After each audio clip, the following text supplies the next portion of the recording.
Hello there folks, welcome back to the Chap's Guide. My name is Ash and of course I am your host on this journey through men's style, self-development and personal grooming. Now today I am going to take you on a very brief journey towards improved hat wearing etiquette, because I know this is an issue for people because I've had a few questions relating to hat etiquette, and I'll just give you an explanation of why. Matthew wrote to me a while ago and said, "My question is, what is the correct etiquette for wearing a hat in different places? Inside, outside, doffing one's hat when seeing a funeral procession and so on.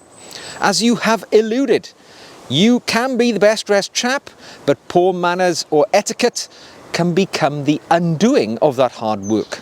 And also, what's this? This is from Corny, who says, "I am a 46-year-old man from the KwaZulu-Natal area of South Africa. The only hats generally worn around in my area are baseball caps and the odd farmer with a cowboy hat. I'd like to know more. My question is regarding the hat wearing etiquette. Having not worn a hat much apart from cadets at school where we had berets, I'm not sure what the correct form is. Do we keep our hat on or take it off during greetings? Where do you put your hat? And so on." So some really good questions there. And of course, the hat has been with us, just pop that down, the hat's been with us for centuries as a human race, both as a functional item, a utility product, keeps the head dry, warm, but also very much a stylistic expression of the wearer. The hat that you choose to wear says a lot about you, particularly in this modern era where men rarely wear hats. But there is some tried and tested etiquette which you need to be aware of if you're not going to make a faux pas when you're wearing your hat in a public place. So I'm going to give you some tips today to stay on the right side of hat wearing etiquette. So tip number one, and it is the most fundamental tip when it comes to hat etiquette, and that is to remove your hat when you enter a building. Now, it doesn't matter what sort of building that is. It could be an office, it could be somebody's home, it could be a restaurant. But to remove your hat is a sign of respectfulness when you enter that establishment. It shows that you are uncovering your head in the presence of your host. To keep your hat on could certainly be considered to be disrespectful to the people whom you're visiting or the situation that you find yourself in. Aside from other very practical things, you know, if you went into a theatre, for instance, or a cinema, and you didn't take your hat off, you would likely be blocking the view for people who sit behind you. Now, this is particularly important if you enter a religious establishment, because you always take your hat off when entering a church or chapel or whatever form of, religious adherence, the building that you're entering. Always uncover your head. Now, this doesn't go for women, incidentally. It's only the case for us gentlemen. Ladies, I think, historically have typically secured their hats to their head using pins and clips. So there has always been an expectation that ladies do not uncover their head, even in religious establishments. But for us chaps, hat comes off when we go inside. Now, my tip number two is perhaps my favourite reason for wearing a hat, and that is the ability to use it as part of your non-verbal communications. Because if we extend our memory back to the golden era of men's style, when wearing dress hats was a very common practice, it was tipping your hat, which was something which you did as an act of respect. Now, tipping your hat could be removing your hat, or just lifting the brim, or even just touching the brim of your hat when you meet somebody in the street. It is a salutation of, it's an expression of saying hello. Or you can also use it for saying thank you. If somebody holds a door open for you, thank you very much, sir. And it is just that age-old expression of using your hat as a way of communicating to somebody.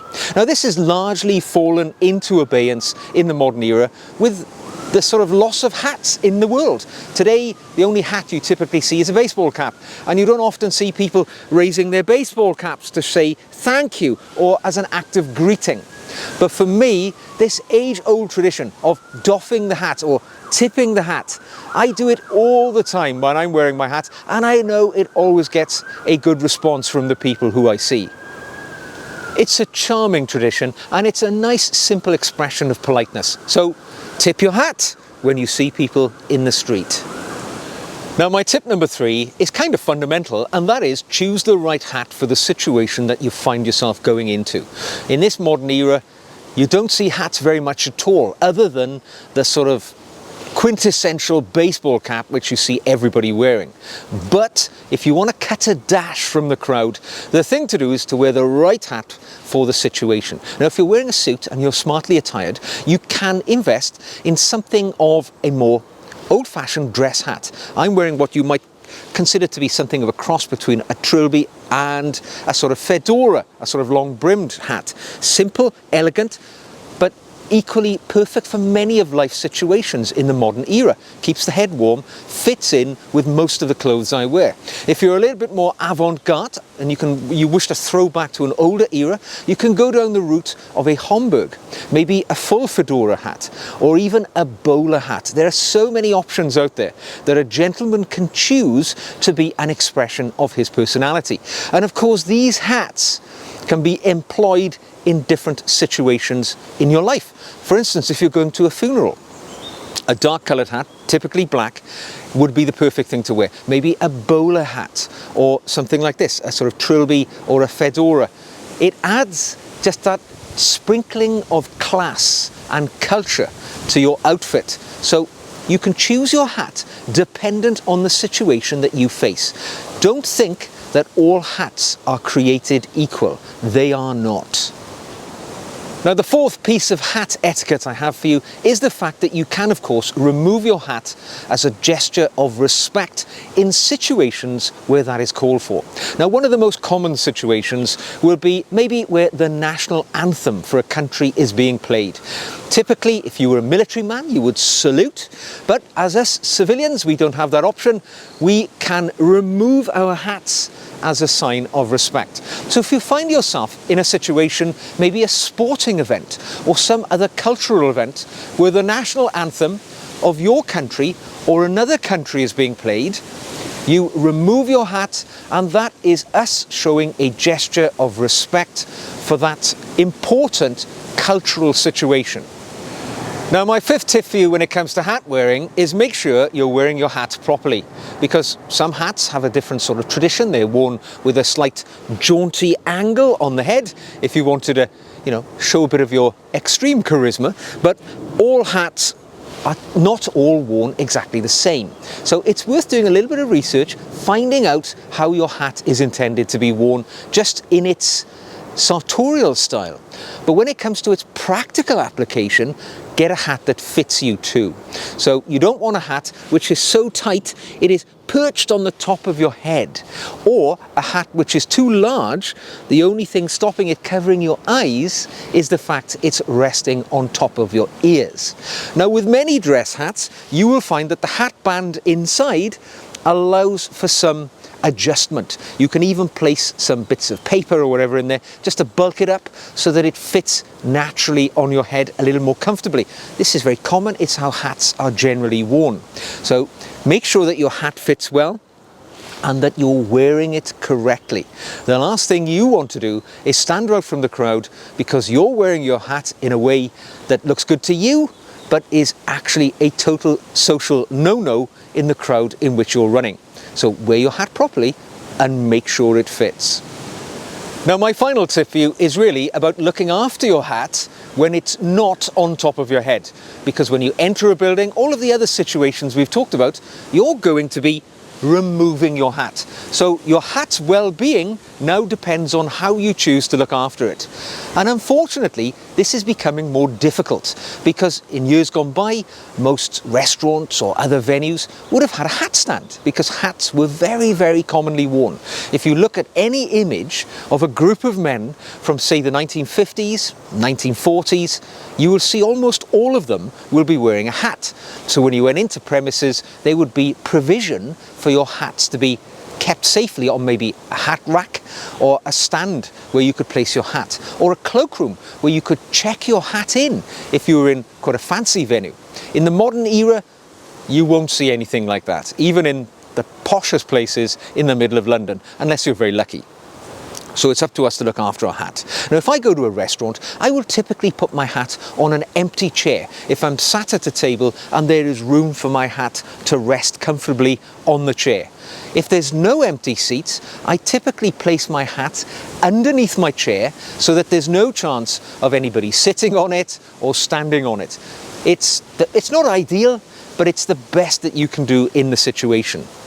One thing you do want to avoid is stacking hats. So if you go into a venue and maybe there's a table that's been put aside for people to place their umbrellas or hats, if you put your hat down, you don't want other hats being placed on top of it and stacking them one on top of the other. This is both unhygienic and it can cause stretching or damaging to the hat in some way. So never stack your hat. Make sure it's carefully looked after, put down. Your hat will thank you for it, and it will be an ever better servant for your head if you look after it. Men's hat etiquette has something of a time-honoured tradition in the passing of years. It conveys respect, courtesy, honour, and obviously a hell of a lot of style for the gentleman who chooses to wear a hat in this modern baseball hat wearing world. You can stand out from the crowd if you employ the etiquette tips that I have passed along today, and I'm sure if, like me, you wear your hat in the street and we ever meet, you will tip your hat to me in exactly the same way as I will do for you, sir. So if you've enjoyed today's video, you can give it a thumbs up. You can click the subscribe button if you'd like to see more. If you'd like to support the channel, you can leave me a comment in the comment section. You can drop me an email with a question of your own, like the two gentlemen who prompted this video today. You can practically support the channel by buying me a coffee, which is just a one-off thing, or you can even become a patron, where I make additional video content each and every week for my honoured patrons who all get a tip of my hat. So until the next time, wear your hat with pride and passion, and I will see you again very soon.